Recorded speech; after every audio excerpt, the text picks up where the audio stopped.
The podcast series, presented by Amol Rajan, was intended to be aired 2 weeks ago on the same day as the second installment of the two-part Princes and the Press documentary was set to air. However, on November 29, the BBC announced that the audio series, entitled Harry, Meghan and the Media, would be delayed amid concerns of how the firm would react to the television series.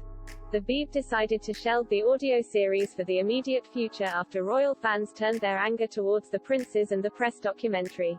The BBC said at the time the podcast series was still in production, and said it would be released as a box set on an unconfirmed date, when it's ready.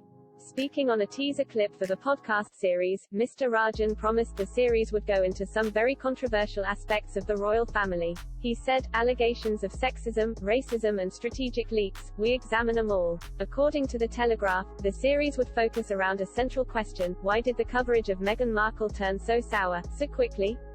Buckingham Palace, Clarence House and Kensington Palace all expressed anger at the two-part documentary as the camps had not been given a preview of its contents prior to broadcast. In a statement given to the BBC, and shown at the end of the programme, the palaces said, "A free, responsible and open press is of vital importance to a healthy democracy. However, too often it is overblown and unfounded claims from unnamed sources that are presented as facts, and it is disappointing when anyone, including the BBC, gives them credibility."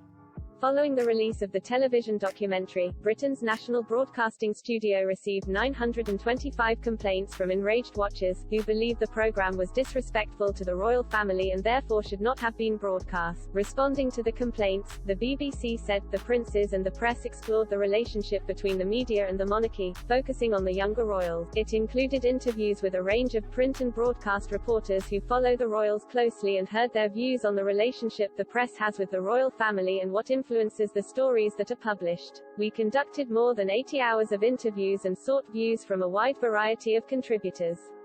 This included approaches to Buckingham Palace, Kensington Palace and Clarence House for comment or for a representative to be interviewed for this series." A joint statement issued by them was included in both